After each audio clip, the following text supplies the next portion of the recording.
உங்கள் தந்திவன் தொலைக்காட்சியில் தெனாலிராமன் தினமும் மாலை 6 மணிக்கு காண தவறாதீர்கள். தமிழகத்தில் ஒட்டுண்ணிகள் மூலம் பரவும் ஸ்கிரப் டைபஸ் தொற்று அதிகரித்து வருவதாக சுகாதாரத்துறை இன்று எச்சரித்துள்ளது. சிகிச்சை தாமதமானால் உயிரிழப்பை ஏற்படுத்தும் அபாயம் இருப்பதாக மருத்துவர்கள் எச்சரிக்கை விடுத்துள்ளனர். இதுகுறித்து மருத்துவ நிபுணருடன் சிறப்பு செய்தியாளர் ரஞ்சித் நடத்திய கலந்துரையாடல் இது. இந்தியாவில் கொரோனா பாதிப்பு உச்சத்தில் இருந்த 2021ஆம் ஆண்டு உத்தரப்பிரதேசத்தில் பரவிய மர்ம காய்ச்சல் 32 குழந்தைகள் உள்ளிட்ட 40 பேரின் உயிரை பலிவாங்கியது. மர்ம காய்ச்சலுக்கான காரணம் குறித்து இந்திய மருத்துவ ஆராய்ச்சி கழகத்தின் மருத்துவர்கள் குழு நடத்திய ஆய்வில் கால்நடைகள் மற்றும் செல்ல பிராணிகளில் இருக்கும் ஓரியன்டியா சுட்சுகாமுஷி ஒட்டுண்ணிகள் மூலம் ஸ்கிரப் டைபஸ் நோய் பரவியது கண்டுபிடிக்கப்பட்டது. தொடர்ந்து அடுத்த சில ஆண்டுகளில் இந்தியாவின் பல்வேறு மாநிலங்களில் இந்த நோய் சத்தமில்லாமல் பரவி மிகப்பெரிய அச்சுறுத்தலாக மாறியிருக்கிறது. ரிக்கெட்சியா எனப்படும் பாக்டீரியா பாதித்த ஓரியன்டியா ஒட்டுண்ணிகள் மனிதர்களை கடிக்கும் போது அவர்களுக்கு ஸ்கிரப் டைபஸ் நோய் ஏற்படுவதாக மருத்துவ உலகம் கூறுகிறது. நோய் பாதித்தவர்களுக்கு முதலில் காய்ச்சலாக தொடங்கி பின்னர் உடல்வலி, சோர்வு, தலைவலி, உடலில் தடிப்புகள் ஏற்படுவது முக்கிய அறிகுறிகளாக தென்படுமாம். சென்னையைச் சேர்ந்த பொது மருத்துவம் மற்றும் தீவிர சிகிச்சை நிபுணர் டாக்டர் விஜய் சக்கரவர்த்தியிடம் பேசினோம். சிம்டம்ஸ் எல்லாமே வழக்கமான ஃபீவரோட ஒத்து போகுது. எப்படி இதை டிஃபரன்ஷியேட் பண்ணி தெரிஞ்சுக்கிறது? காய்ச்சல் முதல் 3 to 5 டேஸ்ல எல்லாமே குறைஞ்சிரும். பட் இந்த மாதிரி ஸ்கிரப் டைபஸ் ஃபீவர் நாளுக்கு நாள் அதிகமாயிட்டே போகும். சோ நம்மளுக்கு ஜுரம் ஒரு 5 நாள் 6 நாளை தாண்டி ஜாஸ்தியாவே இருக்குது.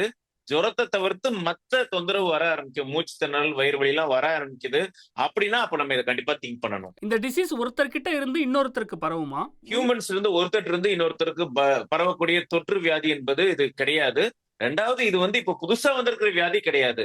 பல வருடங்களாக இது ஆல்ரெடி இருக்கக்கூடியதான். இது வருஷம் பார்த்துட்டு இருக்குதான். இப்போ கொஞ்ச நாளா சமீபத்துல தமிழ்நாட்டுல அந்த சைட்ல நார்த்ல பரவிட்டு இருக்குது.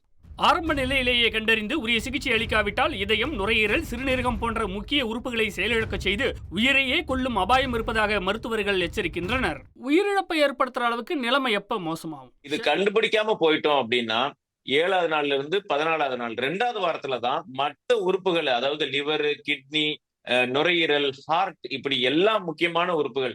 ஏன் அப்படின்னா இது நம்ம இரத்த குழாயில உள்ள தொந்தரவுனாலதான் இது உடம்பு ஃபுல்லா பரவுது. ரொம்ப லேட் ஆச்சு கண்டுபிடிக்கிறது அப்படின்னா இது எல்லாருக்கும் டெத்தை காமனா உண்டாக்க வாய்ப்புகள் இருக்குது. பட் கரெக்டான டைத்துல கண்டுபிடிச்சிட்டோம் அப்படின்னா கண்டிப்பா இதை தடுத்துடலாம். தற்போது குறிப்பாக சென்னை, காஞ்சிபுரம், திருவள்ளூர், செங்கல்பட்டு, திருப்பத்தூர், ராணிப்பேட்டை, வேலூர் மாவட்டங்களில் ஸ்கிரப் டைபஸ் பரவல் அதிகம் இருப்பதாக சுகாதாரத்துறை எச்சரிக்கை விடுத்துள்ளது. சென்னை, திருவள்ளூர், காஞ்சிபுரம், செங்கல்பட்டு இந்த மாவட்டங்கள்ல மட்டும் அதிகரிக்கிறதுக்கு ஸ்பெசிபிக்கா எதுவும் காரணம் இருக்கா?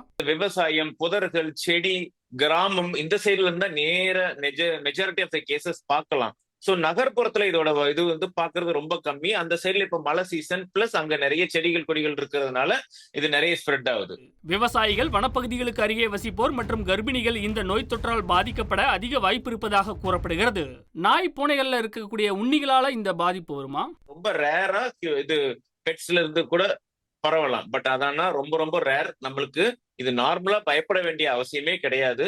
இது பரவுவது இது மூலியமா கிடையாது, எலிகள் மூலியமா தான் அது பரவக்கூடிய வாய்ப்புகள் ரொம்ப ரொம்ப ஜாஸ்தி. சோ எலிகள் எங்க இருக்குதோ அங்க இது பார்க்க முடியும். டெஸ்ட்ல கன்ஃபார்ம் ஆனாலே கண்டிப்பா ஹாஸ்பிட்டல் அட்மிட் ஆகணுமா, இல்ல மருத்துவரை பார்த்து வீட்லயே இருந்துகிட்டு மெடிசன்ஸ் எடுத்துக்கலாமா? ஒரு 4-5 நாள் எந்த பிளட் டெஸ்ட்லயுமே இதை கண்டுபிடிக்கிறது ரொம்ப ரொம்ப கஷ்டம். ஏன்னா இதுக்கு இருக்கக்கூடிய நம்ம காமனைஸ் பண்ற டெஸ்ட் எலைசா டெஸ்ட்.